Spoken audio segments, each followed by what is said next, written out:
Hello students, welcome to video 8, Habit 2, Begin with the End in Mind, Part 2. So if we're going to try to achieve something in our life, one way to do that is to use reinforcement principles, because we achieve what we do because of reinforcement. We do things that are reinforcing to us. Things that become reinforcing to us help us succeed in our environment. For example, children love to run and play, and that builds physical strength, and they find they can run and play more, and it's fun. And then that becomes something they enjoy doing. It can even become a value to them. They maybe learn that they win the race and then find themselves on a track team. So using reinforcement, we can use a principle of reinforcement called shaping. Shaping is the reinforcement of movement in the right direction. The way a child learns to talk and walk is by shaping. Mother's holding the child and it says something that sounds a little bit like mama. What does mama do? She goes bananas. She hugs the child, she smiles at the child, she encourages the child to make that sound again, and pretty soon the child learns that saying mama is a good thing. The child pulls itself up to a couch, looks at you and lets go of the couch and takes one step, and we cheer. We reinforce the steps, and pretty soon it learns to walk. Like a sculptor gets a large stone that doesn't look anything like a statue, and little by little chips away and shapes it into a statue of a person. So it's like training for a marathon. If you were going to run a marathon, you wouldn't go out tomorrow and try to run 26 miles. You just couldn't do that. So what do? We go out and we start low, and we maybe walk around the block once, or maybe walk a half a mile, and then the next day we walk 3/4 of a mile, and the next day a mile, and so forth. Pretty soon we start jogging, and we slowly run a half a mile. We run in 3/4 of a mile, we run a mile, and we build and we build and we build, and maybe we even keep record of that, so it becomes reinforcing to us. They say that you can teach a chicken to play the piano, maybe even Old MacDonald on the piano. Well, here's a video of a chicken playing the piano, not Old MacDonald, but a different song that's probably been trained using the principle of shaping.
So how do they get the chicken to do that? Well, obviously the keys would light up and the chicken would peck. But in shaping and training the chicken, when it punched the key that lit up, it was given some chicken feed, I guess, right? And so then they trained it to punch several keys, and after a while it go through the whole song, and then they get a lot of chicken food. Okay? So this is what we could also refer to as shaping, or making haste slowly. The quickest way to get improvement is to start low and recognize and reinforce small steps along the way. So you want to run that marathon, you start out by walking half a mile and you record it, and the next day you walk 3/4 of a mile and you record that, and you see improvement, and you keep doing that, and it becomes reinforcing.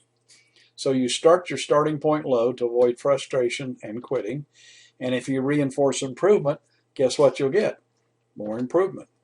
They say the greatest hazard to learning is failure and discouragement early on. What if you didn't know any math and you went to a calculus class? You would be lost the first day, and pretty soon you just drop the class. So what do? We teach you basic math first, and then you go to algebra and so forth, so that you don't get discouraged. We also have to recognize our own weaknesses. Robert Louis Stevenson, the author of Treasure Island, famously said, "You cannot run away from weakness. You must sometime fight it out or perish." And if that be so, why not now and where you stand? You can either continue to live this way or resolve to change. And if we overcome our weaknesses, it's a guaranteed way of improving our interpersonal relationships. Why is that? Well, because we now are a different person without those weaknesses, and the person with whom we have a relationship then has to relate to us differently, and that improves the relationship. When I was a young man, I was trying to be perfect, I can remember, and sometimes I still lost my temper, or did things I shouldn't do, or didn't do things I should do, and I was beginning to get kind of discouraged and depressed. A good friend of mine, an older man, said, "Steve, don't try for the Perfection by Sundown Award." In other words, you reward yourself for improvement in the right direction, but don't expect to accomplish it all in one day. So here are some examples of slow haste. Begin your first swimming lesson by putting your face in the water. I remember my first swimming lesson, they told me to put my face in the water and blow bubbles. Well, I was able to do that. I think the next time I came, they had me hold on to the side of the pool and kick my feet. And the next day, hold on to the side of the pool, kick my feet with my face in the water, blowing bubbles. Pretty soon, I learned to swim by doing that.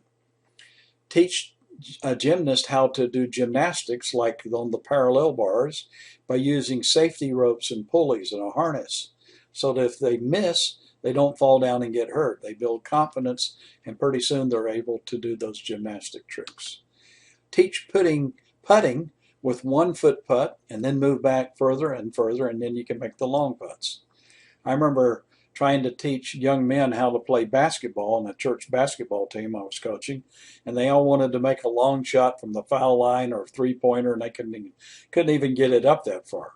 So I said, okay, get up here like a layup, and when you can make 10 in a row from real close, then take 2 steps back and do it again until you can make 10 in a row there, and so forth. So you're to start out with a low goal and then move back and improve gradually.